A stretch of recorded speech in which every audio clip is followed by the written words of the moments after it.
play Beautiful Baby for me? Sure thing, Elsie. Let's go.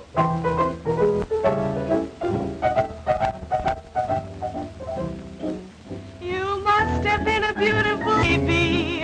Why, you must have been a wonderful child. When you were only starting to go to kindergarten, I'll bet you drove the little boys wild. And when it came to winning blue ribbons, you must have showed the other kids how.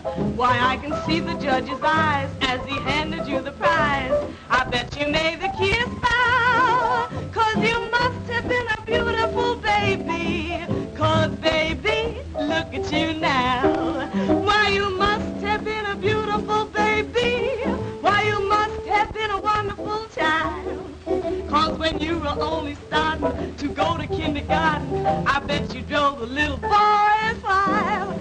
And when it came to winning blue ribbon, why, I bet you showed. Why, I can see the judge's eyes as he handed you the prize. Bet you made the cutest bow, 'cause you must have been a beautiful baby. 'Cause baby, look at you now.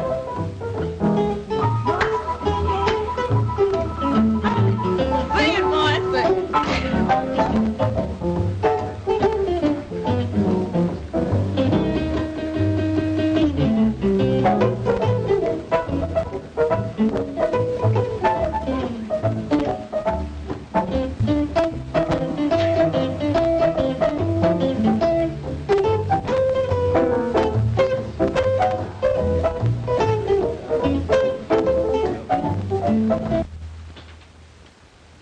Come in.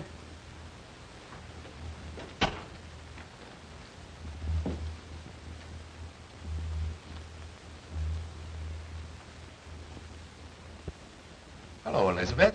What's on your mind? Heavens. What have you been doing? Hijacking somebody? May I sit down?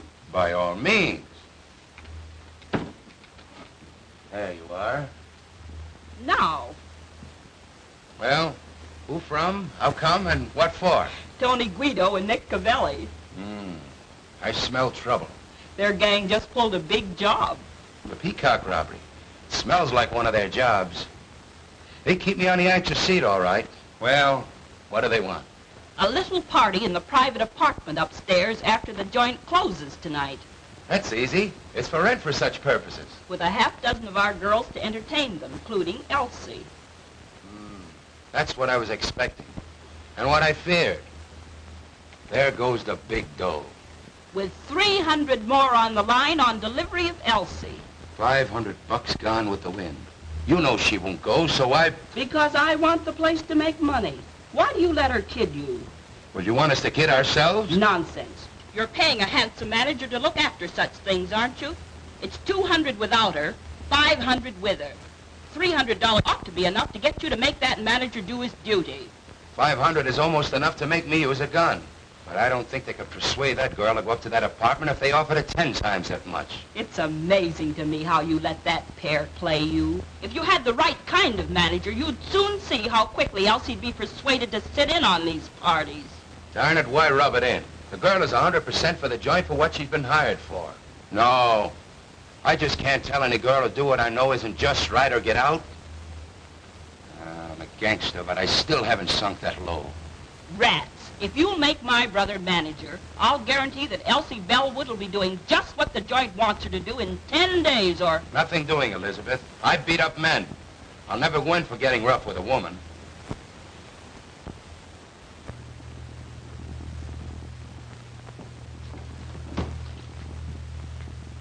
Oh, Mr. Farina. Yes? Step here a minute, please. Get a load of that specialty.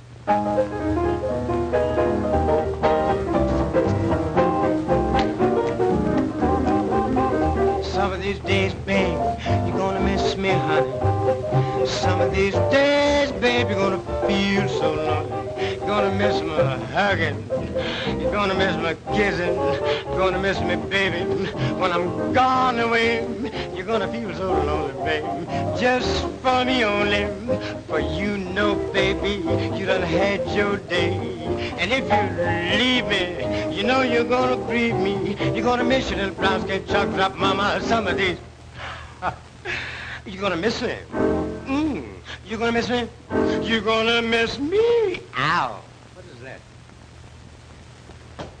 Watch it, boys. You're gonna miss your little brown skin chocolate drop mama some of these days.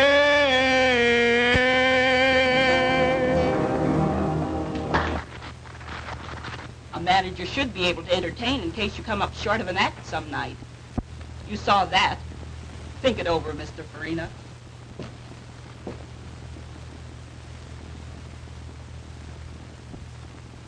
As I started to say, Elsie's a good performer, and they like her. But she's too high-hat. What do you mean, too high-hat? Well, I mean that she should sit in on some of these parties many of our customers are always asking her to. You understand, eh, Hadnot? And, but is that just right? You know that not Elwood, she's a good performer.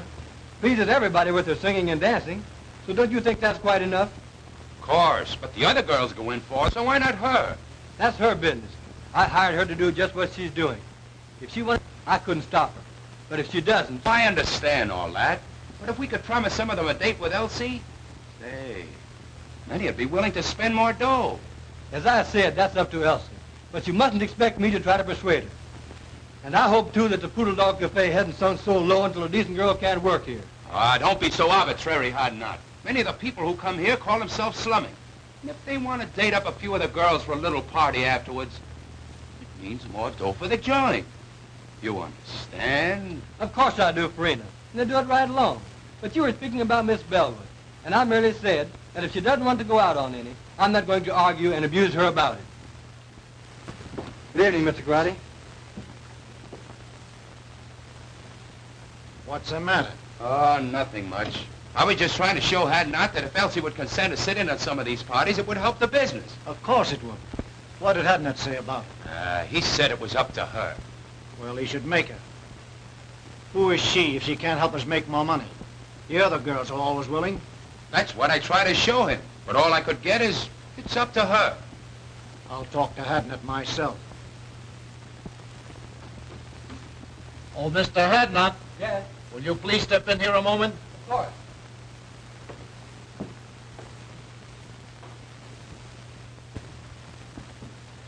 Have a seat. Cigarette? No, thanks. Mr. Hadnot, my cousin tells me you don't like the way we run our place. Hadnot don't think that we ought to try to persuade Elsie to go out on parties if she don't want it. I said that I wouldn't try to... Now, this Elsie girl, she's very attractive. Some of our customers want to sit in a little party now and then. You understand, after the place closes. Now, we like to oblige our customers. So we think that you should... Listen, Mr. Grady, your partner and I have just party. It's up to her. But I hired her to sing and dance here in the place, not to go out on private parties. Now, if you want to try to persuade her to, that's your business, but I won't. Oh, you won't, eh? Well, what do you think we got you hired for besides managing the place? We can do the managing. We... That is, you know the girls better than we do. You talk the same language. Now, we've been after this girl to help us out a long time. Now we say, you get her to or... Quit. That's okay by me. Now, Hadnot, you don't have to do that. Let's talk it over. You see, I try to You get... both made your positions very clear. There's no alternative but to do what you want me to or resign. I'm resigning. You can get plenty of men in my race to do anything you ask them to. So why waste your time on me? As far as Miss Bellwood's concerned, she's a lady. I have too much respect for her, for myself, to try to persuade her to do what you know and I know is wrong. As to you two, if you had any respect for the unfortunate members of my race, especially the girls who are forced to work here, you wouldn't try to make them do ugly things.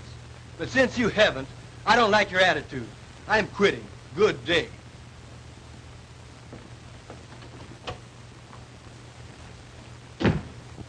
I was coming in to see Mr. Farina, and I couldn't help overhearing what was going on inside. What does he mean?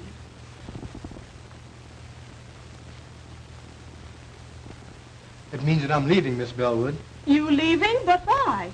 If you overheard much of the conversation, you ought to know. It's because of you. I'm sorry. But you mustn't. You can't.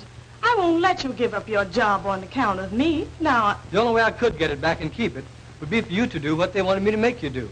And if you did, I would hate both you and myself. oh, you're so fine and noble, and jobs are scarce. I could never feel comfortable or happy knowing that you gave up yours because you wanted me to stay decent. Why, Oh, let's not take it so seriously. I don't belong in that place anyhow. neither do I. If you just must quit, then I will too. You'll do nothing of the kind. There's nothing wrong with your job, and you don't have to change your ways just because some drunken, depraved customer wants to go flying around with you.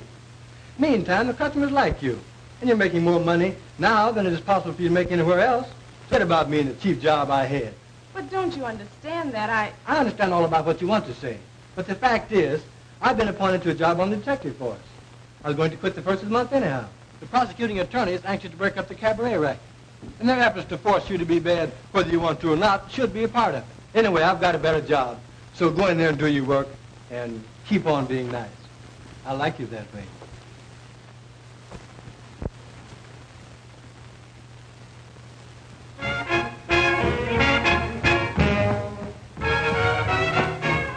There's certain something in this world that I like best.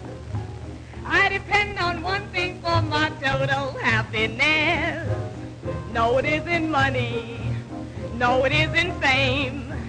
You may think it's funny when I start to explain. Got no shoes on my feet, ain't got nothing to eat, but I've got a heart full of rhythm. Not a dime to my name, but I'm rich just the same, for I've got a heart full of rhythm.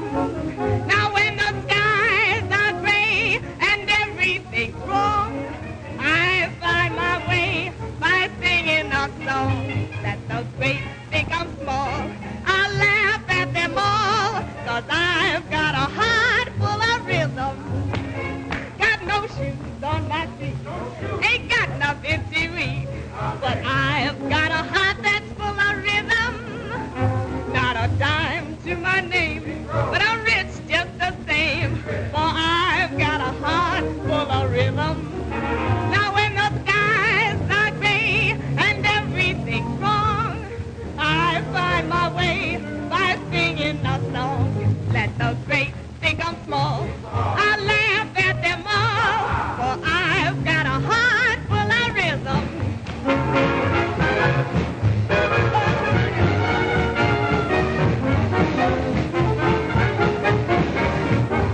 Now let the great think I'm small, I laugh at them all, but I've got a heart full of rhythm.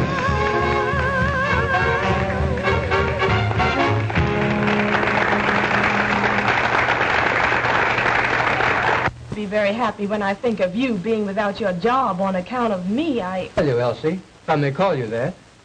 You may, of course. Thanks. That makes it easier. Getting back to what we were talking about, I was trying to tell you that I didn't care. You see, I've been studying for detective work for 2 years. It comes under civil service. I took the examination. Thing is all right. I don't have to worry about a job for me any longer. With a better job, I can do more good. Naturally, I'm glad that I can now be more independent and stand up when the occasion rises for decent girls like you. I sure like you for that, and I shall always respect you. I hated to think that you had to suffer any inconvenience or embarrassment on my account. However, I like to think that the Negro race have such a terrible time. If we had a few more girls like you, maybe it wouldn't be as hard as it seems. By the way, did you happen to notice anyone hanging around to take my place? Yes, those Landry boys. Incidentally, distant relatives of mine. They're made to order for dirty work. They'd hardly stop at murder. So, I may have to quit after all. No, the customers like you too well. Just you stand pat, and they'll soon quit trying to persuade you. I hope you're right. It was bad enough for the help while you were there. But with those... outfit like my relatives in charge? Well, I shudder when I think what those poor girls will have to put up with now. Oh, you don't need to. I'm on the getting outside. I can be out in a jiffy and upstairs before you can get around on this side. I want to thank you for a fine evening. But if I find out that you're lying about that detective job, I'm going to make you let me do something that I never thought I'd ever do. Take care of a man.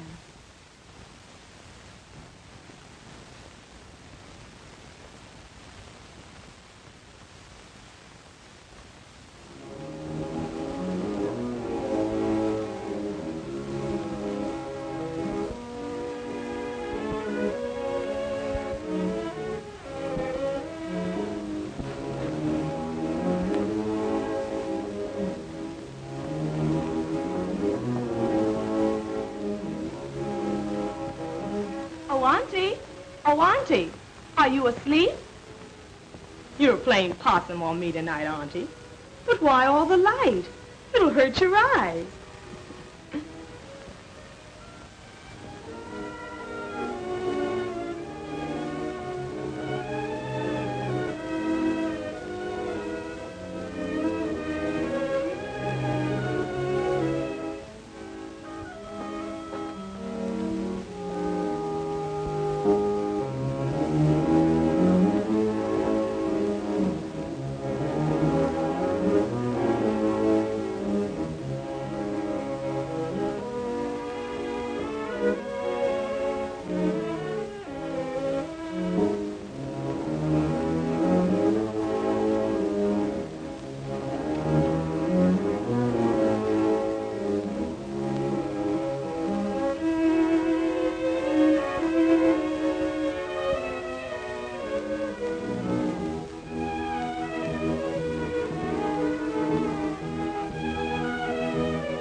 My man, I saw you give up your job tonight to defend a girl's honor.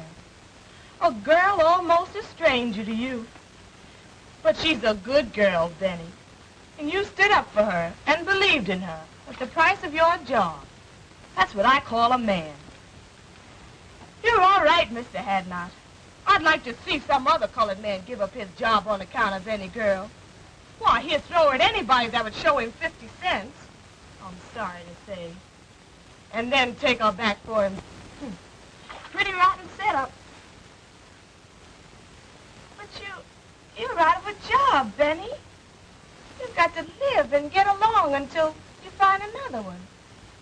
Now, you may have this job that you mentioned, and you may have just said it to console me, but I'll find out. I've seen plenty of women taking care of men. Worthless, trifling, good-for-nothing men.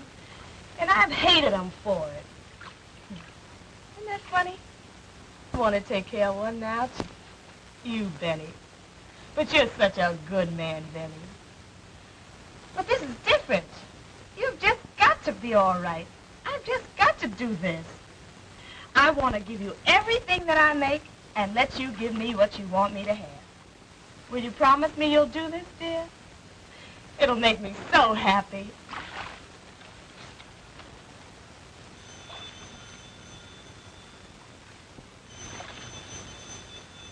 The phone. That's strange.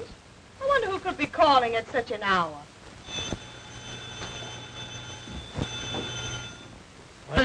What do you say we start the session with a little drink, yes? Okay, boss.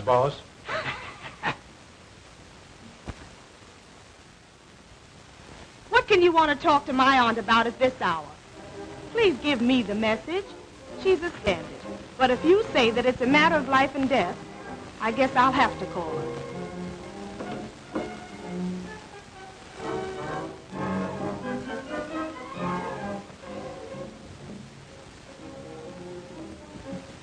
Oh, Auntie.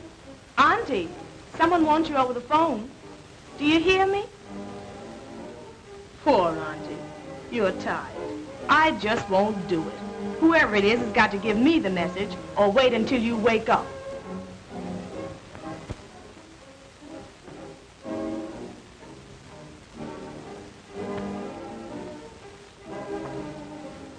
Hello? Hello? Hello? Hello? Hello? Hello? That's strange.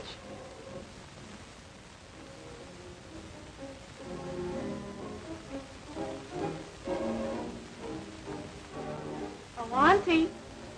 Auntie, wake up. Please wake up.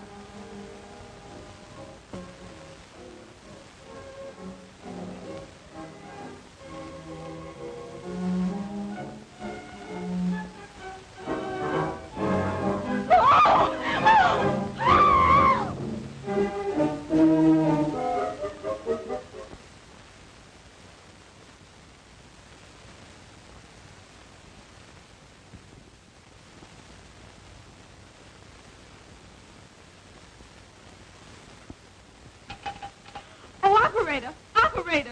Get me the police station, please, quick! You say you arrived home about 3 a.m. and thought upon seeing your Aunt laying as we discovered her that she was asleep? I thought she was asleep. When did you discover that she was dead, had been murdered?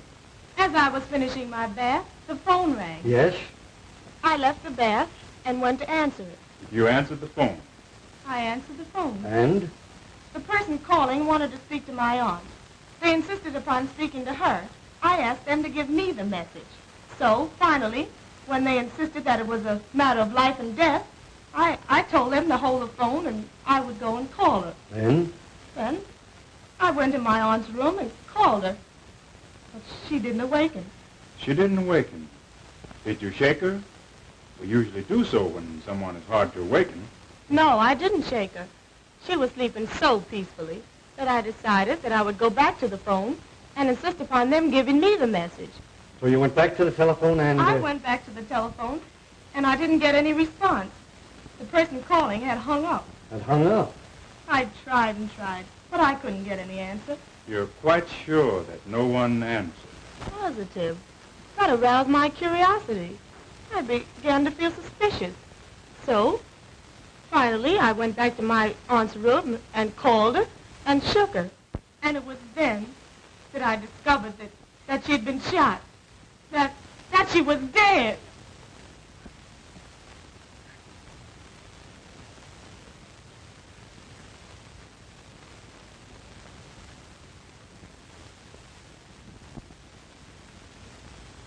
Well, what do you think of her story? Sounds truthful. It does, and it may be. But in cases like these, one can never tell. It always pays to reserve decision until you learn more. That's true. Who is the girl? Her name is Elsie Bellwood. Do you know her? In a general way. I've talked with her. She's considered a very good singer and dancer and works at the Food Log Cabaret. I see. Do you know anything about her reputation, her character? She's in the show business, you know. This case seems to offer something. It is unusual. For instance, someone calls over the telephone And insists upon talking to a woman you can see it who has been dead for hours. and times the call when he knew the girl would have returned from her work and at such a late hour. If the girl is innocent in this murder, then someone who called knew something about who did it, if they did not kill her themselves. Now, if the girl killed her aunt, she would have had to leave the cabaret. I guess, say, between 10:30 p.m. and midnight. Go home, shoot her aunt while she was asleep, go back to the cabaret, go on with her work, and then come back here in an hour and call the police station. It's too complicated for the arresting officers. There's only one thing to do. We'll have to take her downtown and hold her. I'm sorry. She seems like a very nice girl and truthful. But somebody killed that woman. Now, as the girl was the only one here, there's only one thing to do. Take her downtown and book her. Come on. Does this mean that I'm under arrest? I'm awful sorry, but you are. Oh. And it means that you're going to lock me up? Put me in jail? Yes, I'm awful sorry. I'm not blaming you. There's been a murder, and the law has got to find out who did it. Well, there's no one else to hold it this time but me. So... If you have an idea who did it... No, not the least. Not the least. I can't imagine anyone wanting to kill my aunt.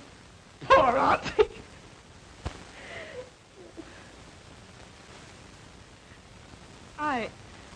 I was thinking of myself.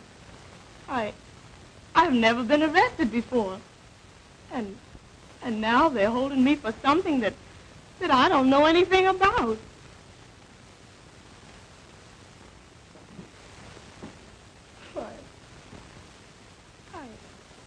I'm under arrest. And they're going to put me in jail.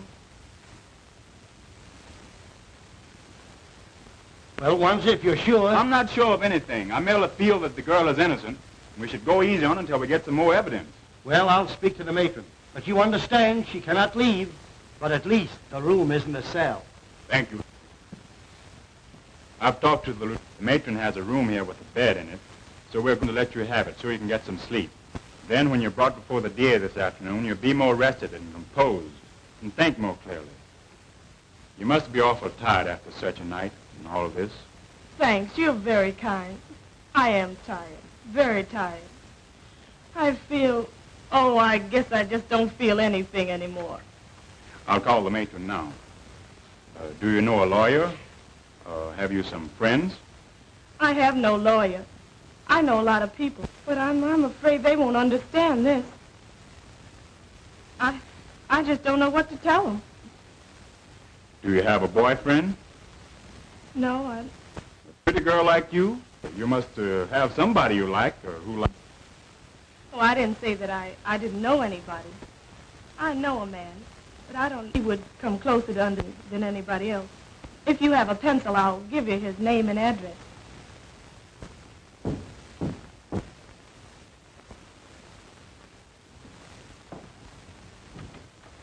Hello, Wanzer. Hello, Edna. Come in.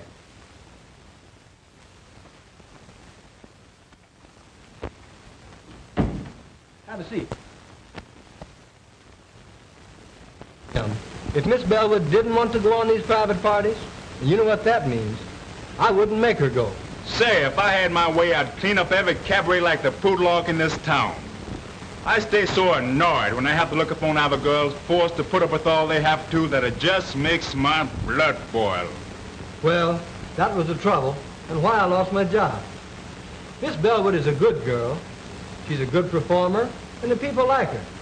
So I was thumbs down on making her do anything other than the work she had been hired to do for her to hold a job. So that's why I'm out of the poodle dog. That's too bad, Hadnot. But what about your appointment to the detective force? That's gone through, and I'm starting to work the first of the month. Good. I'll be glad to welcome you. Thanks. But getting back to the girl, can you imagine her committing a murder? We couldn't even force her to go on a private party. I'm positive that she doesn't know anything about it. But this is the law, so you see what we are up against. Sure, I understand. Well, get your things on and come on down to the station with me, and we'll see what we can do. Of course. I'll be ready in a few minutes. Come in.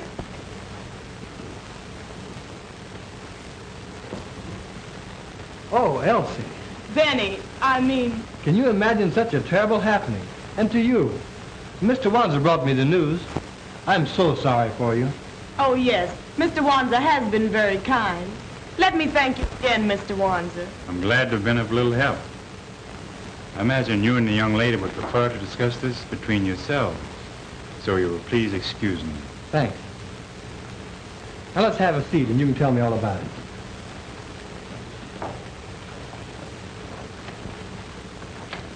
As I understand it, she had been dead several hours when you found her, after your arrival home. Oh, it was too terrible for words. Why, I walked about the house talking to her at intervals for about 15 minutes after and called, or maybe had called, to see if I had returned home. And when they found that I had and didn't know that she was dead, then that's the way it all ends. I can't even imagine beyond that.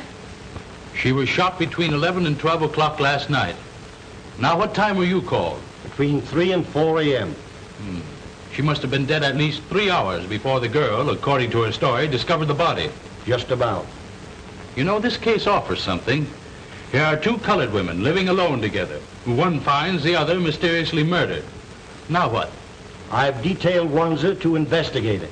That's sensible. Being a colored man, he might be able to find out things that one of our other officers could not. And I expect him to uncover something by this afternoon. Come in.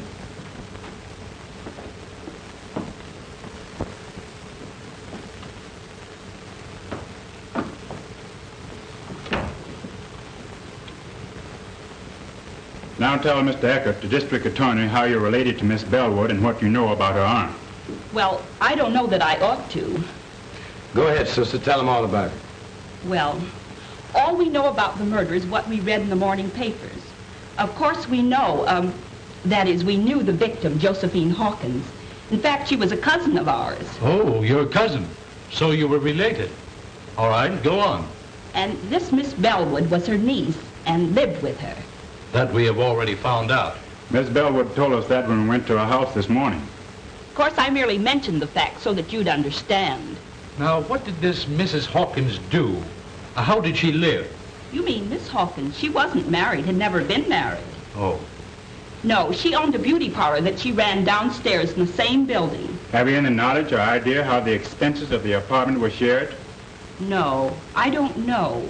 But I do remember once talking to her and of her saying that she had an awful lot of insurance for a woman, but that Elsie, her niece, had taken it out on her and was paying the premiums. So she was heavily insured, and her niece, whom we are holding here, paid the premiums, even had the insurance taken out. That's what she told me. Just when did she tell you that? Oh, 3 or 4 months ago, I'd say. That, of course, could be a motive for the murder. But we want to know more, Mrs. Green. The whole story. All you know. It's all right, Elizabeth. Go on. Tell them all you know. Well, Now, just a minute. Come here. You keep telling her to talk. How about you doing some talking yourself? What are you ordering her to tell? What do you know? Well, you see, I just got a job to manage the Poodle Dog Cafe last night. Oh, I see. You got a job to manage the Poodle Dog Cafe, and you got it last night. So what? Yes, he must tell all he knows. A murder has been committed, and the law must find the guilty persons. So tell all you know, if anything, about it. Well, we don't know anything much, mister. But you said the murder was committed between 11 and 12 o'clock last night. We were at the Poodle Dog Cafe from 9 o'clock last night, waiting to see Mr. Farina and Mr. Garotti about this job. At around 11 o'clock,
Gee whiz, I wonder when are those guys going to get around to me.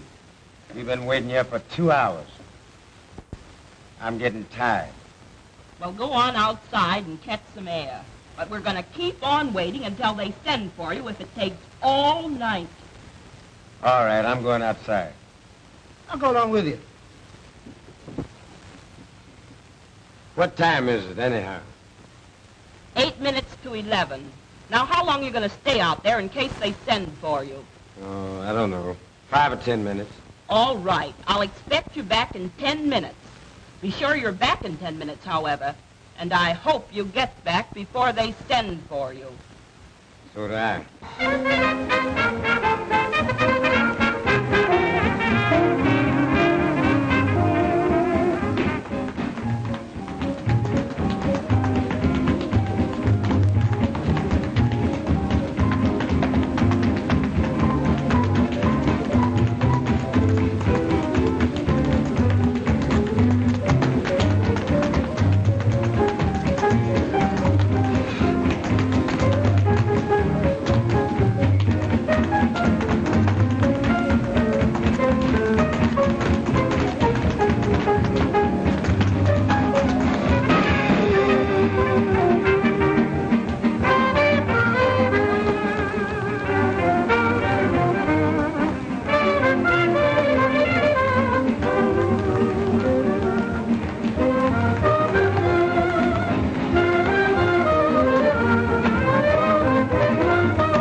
Glad to get out of that stuffy place.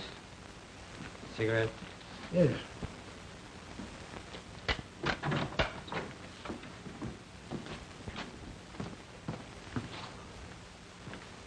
Oh, taxi? Drive me to 1415 Yandy Street, please. Quick. I sent my brother back inside and asked him to call me if I was sent for. It was pleasant outside, and I hung around half an hour. It was perhaps 25 or 30 minutes later when...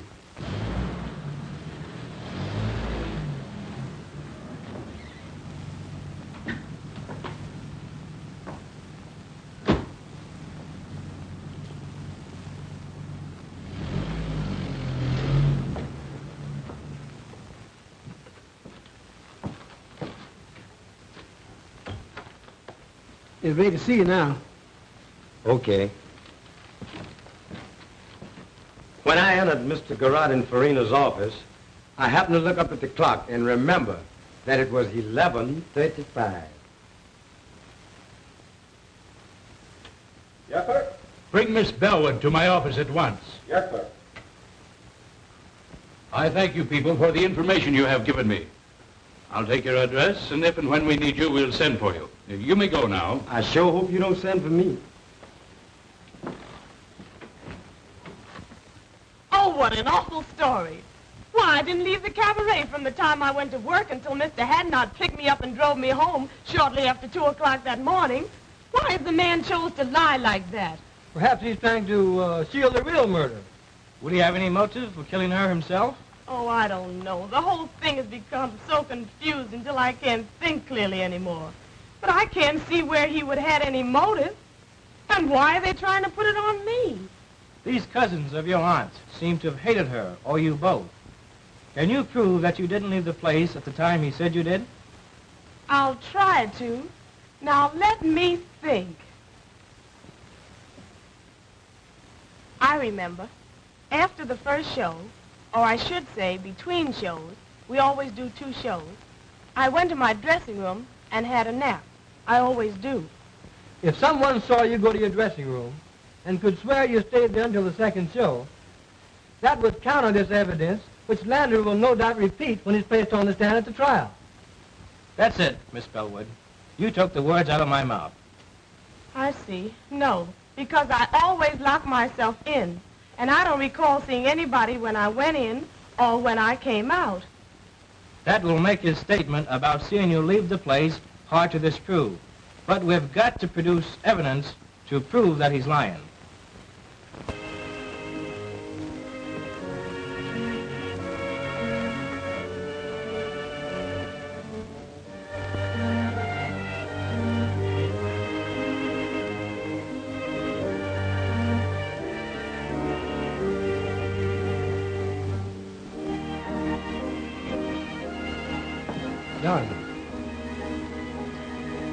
There's no use, Benny.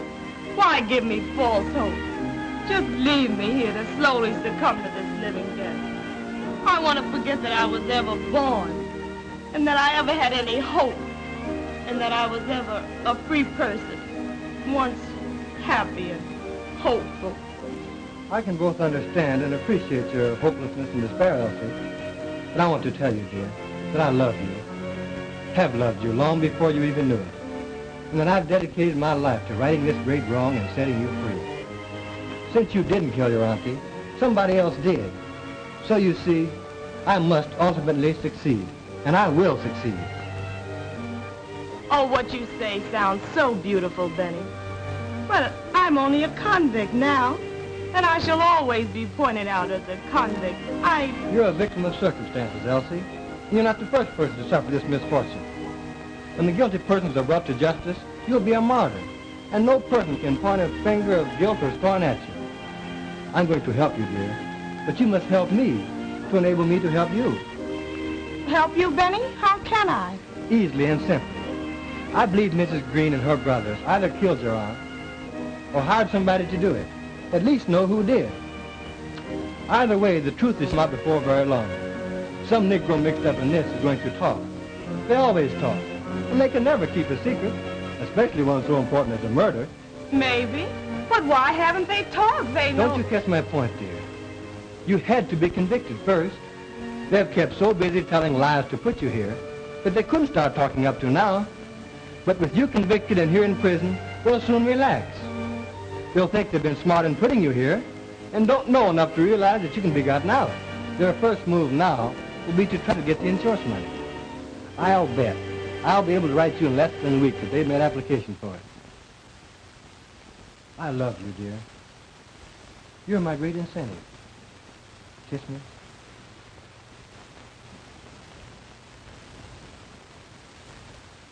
Well, how are you, Mr. Wansit? Would you have a chair? Sit down here.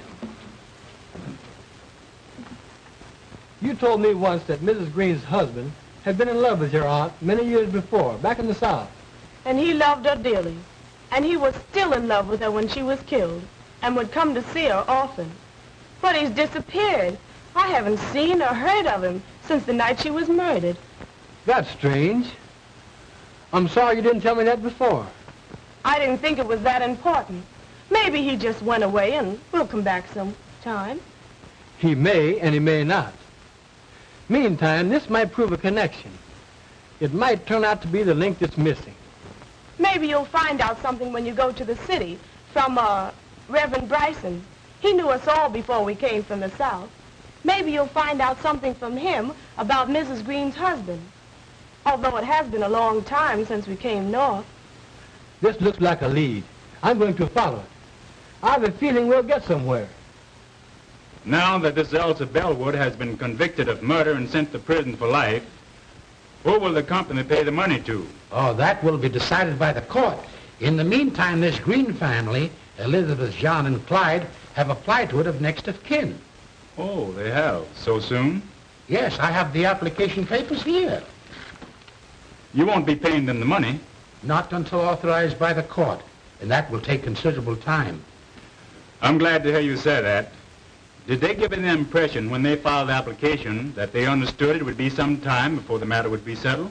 Oh, since you come to speak of it, I think that will be settled very shortly. Thank you. That is all I wanted to know. By that, you can see that they're counting on the money much sooner than it is even possible for the claims to be paid. This case isn't going to be long before something cracks. When this outfit finds that they can't lay hands on the money as quick as they had planned, Some of them are going to get impatient and drop something. And I'll be Johnny on the spot to pick it up and land all three of them in jail right quick. Well, I'm depending on you to keep checked up on them and help me to get somewhere. I have a feeling that there's a story yet to tell. In the meantime, let's get over this Reverend Bryson's and see what we can find out. You said something, brother.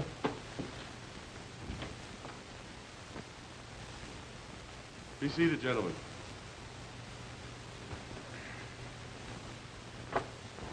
You're nothing but a whiskey head and no good. We have liquor here to sell to customers, not to be soaked up by the manager.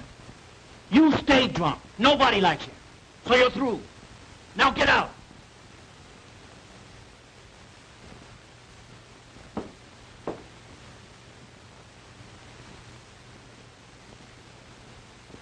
Yes, I know everybody that's involved in this unfortunate affair. I knew Josephine Hawkins when she was just a pretty young girl having beaus for the first time. I knew Elizabeth Landry when she pulled the trick on Ned Green that made them man and wife. She says that she's going to have a baby and that I'm his father. Are you? Maybe I am and maybe I ain't. You know I ain't the only one that's been running around with her. Well, that's the chance you take, young man. She has you charged with fatherhood. There's no alternative. What do you mean there's no alternative? Well, I mean that you must marry the girl. But I don't love her.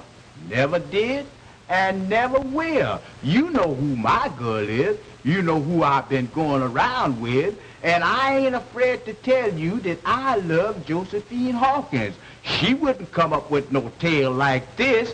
Why should she want me to marry her when she knows that I'm in love with her cousin? Well, that I don't know, young man. Now, you admit that you've been having clandestine affairs with that girl. She charges you with being the father of her unborn child.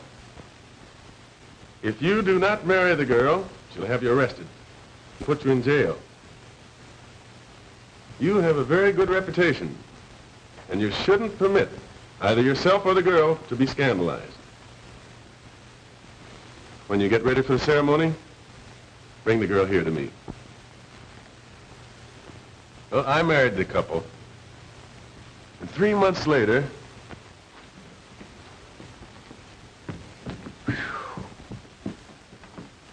she lied.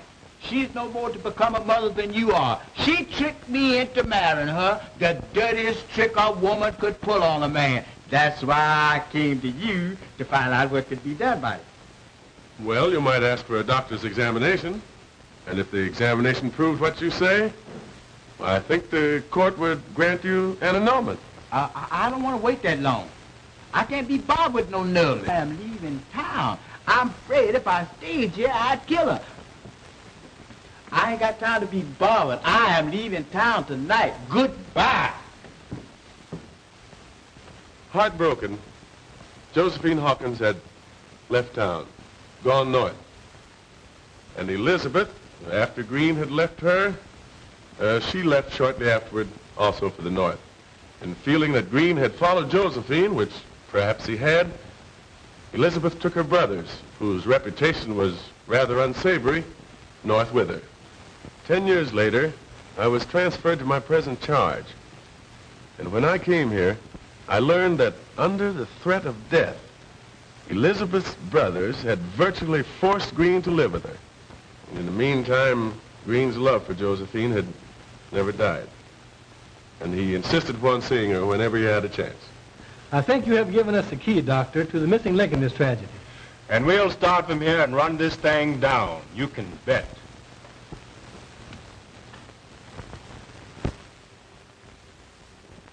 Here we are, broke, strapped. It may be months before we get this money, if at all, and you must keep pouring liquor down your dirty throat until the Italians get disgusted with you and kick you out. Oh, you make me sick. Well, what do you expect? You planned this whole thing. For 20 years, I've been a slave to your design. Ever since the time you tricked Ned Green into marrying you, everything has been subordinated to your convenience. The only way I've been able to keep up is to keep pouring a lot of rotten liquor in me. And I couldn't quit drinking. No, because I had that cheap job at the Poodle Dog Cafe. And just as soon as you get this money, I'll go out of your life forever. And you won't never need be bothered with me again. I'm sick and tired of the whole thing. And I'll be glad when it's through and all over with.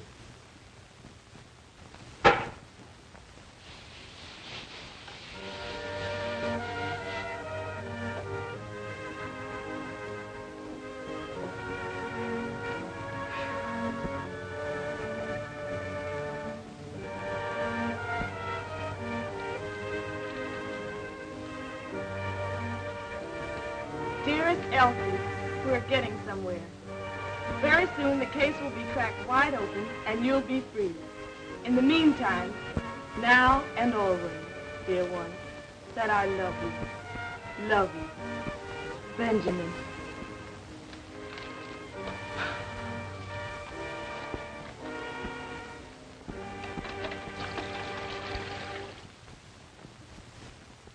We'll wait right here till somebody comes out or goes in. I have a feeling we won't have to wait long. Hey, son, come here. Yes, sir? Live around here? Right across the street in that house with the yellow shades. How about the house next door? Mrs. Green lives there. Mrs. Green? Yes, sir, and her two brothers, John and Clyde. Nobody else? Well, her husband used to stay there, but he don't no more. He doesn't anymore. Why? I don't know. He just don't. He ain't been there in a long time. I think he went away somewhere. Anyway, he ain't there no more. But Mrs. Green's brothers, do they still live there? Oh, yes, sir. One of them's there now. He always is. The other one will be coming along soon. They eat about this time, and the other one will be coming along soon for his dinner. Which one's there now? John. He sleeps up until about this time. Then he gets up and eats. And then he goes down to the Maple Leaf Social Club. Maple Leaf Social Club, eh? Well, what time does he get back? He's never back before I go to bed, so I guess he gets back kind of late. Now, this brother John that you mentioned, does he work? They say he does. My papa says they gamble down there, and he does some... Thank you, son. Oh, there's something for you. Oh, thank you, sir. Now, what time do you go to bed? About 9 o'clock, sir. About 9 o'clock. I see. How would you like to meet us, say, right here at 8 o'clock? We want you to carry a note. We'll give you another quarter. Oh, I'll be glad to, sir. Right here at 8 o'clock. Right here at 8 o'clock. But remember, don't tell anybody. We won't be able to meet you and give you that other quarter. Oh, I know how to keep my mouth shut. I'm studying to be a G-man. I won't tell nobody. Be sure that you don't. You can go now and meet us back here at 8 o'clock. At 8 o'clock, don't tell nobody. I'll get you, mister. Goodbye. What's the idea, anyhow? I want to have a little talk with Brother John. A little private talk, and I need the boy to help me to arrange it. Let's go down to Morrison now for a glass of beer, and I'll tell you the rest when we get there. Now, that's the way we'll work it. Sir, that's a clever plan to thought up all by yourself. Why didn't you think of it before? And why didn't Napoleon think of airplanes and howitzers? He could have really conquered Europe then. You go load the men into 2 cars and stop in the next block. They don't need to know what we're doing until we're doing it. I got you, Steve. Now, when I drive up, be sure and have your hand on your gun and be ready to get in the car and cover it. Understand? I got you twice. Okay, now going.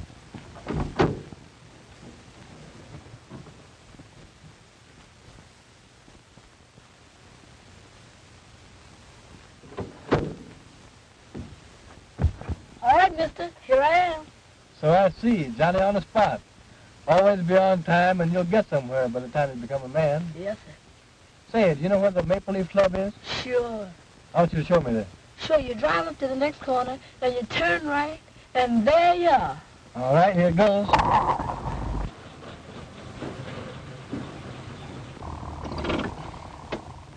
That's the club there, mister. Yeah? Well, go in there and see this man, John, and tell him that his brother wants to see him down there right away. You understand? Yes, sir. When you bring him here, I'll give you the other quarter. Now, when he's sitting here by me, you come around on this side of the car, and I'll slip it to you easy like. Yes, sir. Now, if you do just as I say and keep your mouth shut, it may be 2 quarters or $50 that I'll be giving you. Yes, sir. You can go now.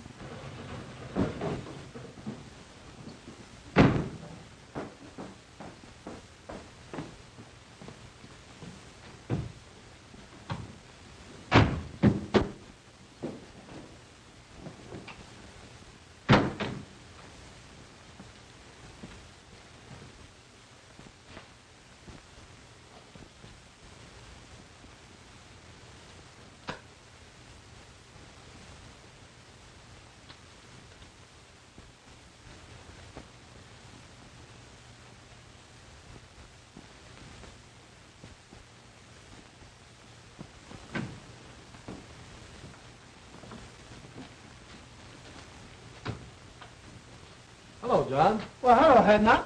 Ain't seen you in a long time. Been kind of busy since I left the poodle dog. Yeah. Say, where's my brother? You'll soon see, you contemptible liar. That was just an excuse to get you out here. I wanted to see you. What's the meaning of this? Was trying to hope All right, somebody... I got him covered.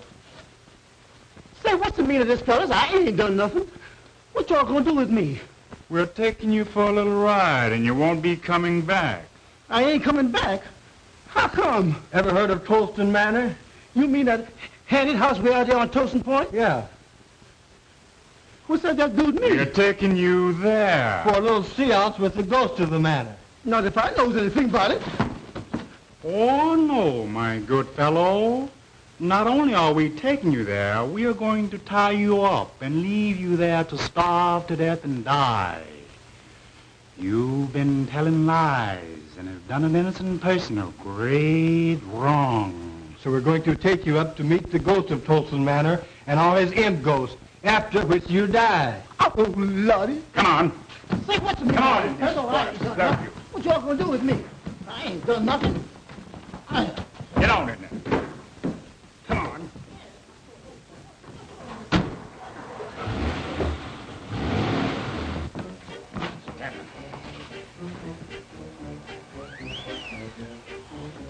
All right, Walter. Make a light, please.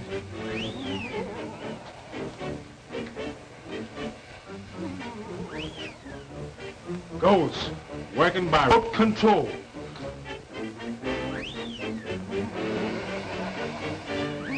I hear that the only living things that visit here are huge buzzards with pink necks and white gills who fly down through the chimney and pick the bones of liars like John here, whose lips have caused great suffering.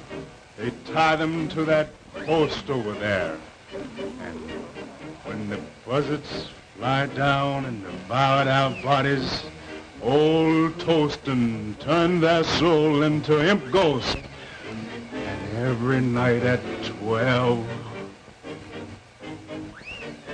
Great goodness, it's midnight now. When that hand reaches 12, the ghost I've heard appear. At the stroke of 12, now watch.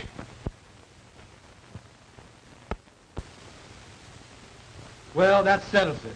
The party's over for a while, so we'll tie John up and leave him here and... Oh, please, man, please don't. Of course, if you care to do a little talking, tell us who killed Josephine Hawkins. We might decide to wait a while. If you promise them hands won't come back, I'll tell you anything, everything. Just don't leave me here. You're such a rotten, dirty liar until I hesitate to believe anything you say. You swore in court under oath, so how do you expect us to believe you out here? But I'll tell you why we brought you here, and why we're going to leave you here with these ghosts.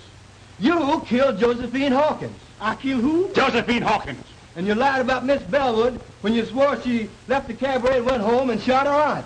I didn't. What do you mean? I means I did lie about Miss Bellwood. So did my brother. But I didn't kill her aunt. Neither did my brother. I don't believe you. But we're going to tie you up and leave you here for the dirty lies you told on that poor innocent girl. We didn't kill her. I swears we didn't. But we did lie about seeing Miss Bellwood. And if you won't leave me here, I'll tell you all about it. Well, what do you think about it? Oh, I wouldn't believe this guy on a stack of Bibles. I don't see any use in wasting more time listening to this dirty liar. For if he'd lie enough to put an innocent girl into the penitentiary, we certainly can't afford to listen to him now. Please, man, won't you give me a chance? I didn't kill my cousin, but I did lie about her. I admit that, and if you promise you won't leave me here, I'll tell you all about how it was done. Shut up, you lying skunk. I don't heard you say. Wait a minute. After all, we can listen to his story, and if we still don't believe it, we can tie him up and leave him here. Oh, well, if you insist. All right, you rascal. But the moment I'm convinced that you're lying, we're going to tie you up and leave you here. I thank you, mister. I ain't going to lie. You can keep me here until you prove everything I says. All right. We're going to listen to your story. But we warn you that the moment it begins to sound fishy, it ends. And right here you stay. I'm going to tell you the whole story. And ain't one word of it's going to be a lie. All right. Start from the beginning. Way back in the South, before any of you came north. Yes, sir. I sure will. Well, it started like this. My sister Elizabeth took Ned Green into marrying her. He was going with my cousin Josephine and was planning to marry her. But when Green learned the truth, he hauled off and left her and came north. Josie found out somehow Green was mad, so she hauled off and left too. My sister then followed Ned up north and brought me and my brother along with her. And lo and behold, she found Ned up here chasing around after Josie. That made her mad. So she had us go get him and scare him into living with her again. He tried to, poor fella, but they just couldn't get along somehow. You see, Ned was still in love with Josie and was always slipping out and seen her. Then, just before the murder... You've made a slave out of me all of my life. Why don't you let me be and give me a divorce so I can go and marry Josie? You know I love Josie and have loved her always. We would have been happy if it hadn't been for your lying lips. I'll not let you alone. And I dare you to try to get a divorce. If you even as much as start to try, I'll have my brothers break your ugly neck. Same thing, year after year, the same thing. Well, you ain't never made me love you, and I ain't gonna try no longer. I'm leaving you for good, and I'm going to Josie. And if she won't run away and live with me, I'll steal into the house some night and kill her, shoot her in the head, then kill myself. That's what I'm going to do.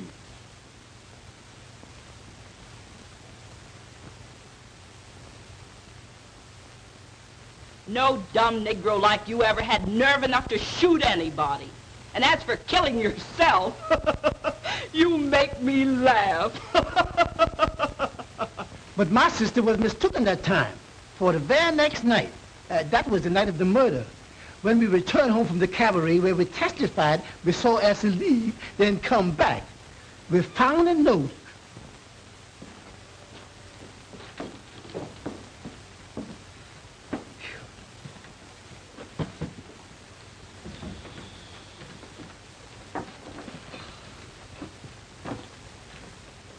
Hey, sis, where's the bottle? What about a little drink? Oh, go chase yourself. You've had enough liquor tonight.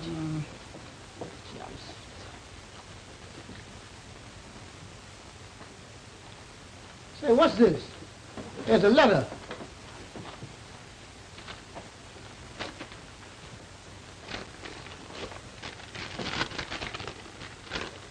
To my wife, I have done it. There is nothing to live for, so tonight I went to Josie's house and shot her through the head while she slept and turned on the light so her soul could find the way to heaven. With Josie dead, when you find this note, I will be dead too. I am going to tie a rock around my neck and jump off Tyndall's Bridge.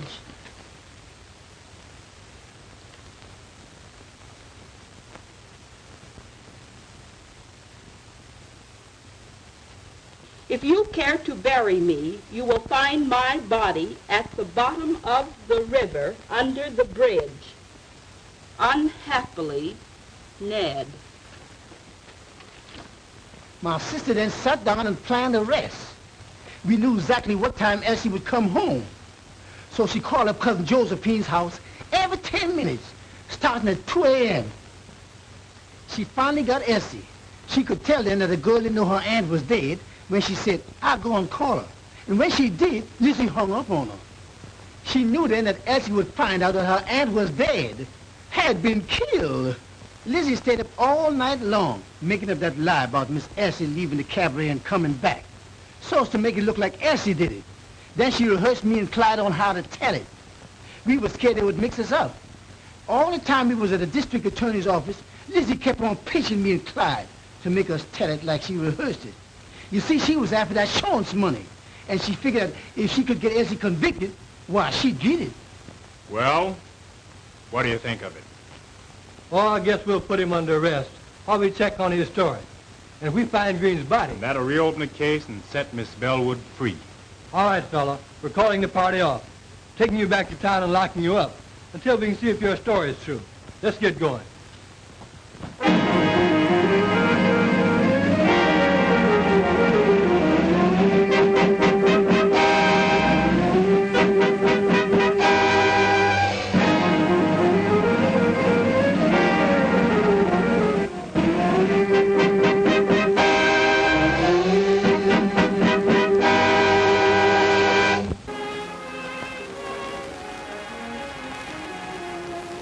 They're yours, dear. I'm giving them to you. Giving them to me? Now, what do you mean? Just what I say. They're yours, then, my darling husband. But Well, I'll explain. To begin with, I wouldn't have had them at all if you hadn't dedicated your life to the solution of the crime, which set me free. And next, for some strange reason, when I thought that you had lost your job on my account, I developed a means to give you my money, to take care of you if need be, until you got another job. Then suddenly, all I had been through began to happen. You saved me, you loved me, and you married me. And I love you. Now, after all this, if you want to make me happy, please take these checks, $15,000 worth, and do whatever you want to do with them. Will you promise me, dear? Such a peculiar request. Such a strange desire. But since you insist on making me a sort of guardian, I'll take the checks and establish a trust fund for our children, dear. Will that be all right?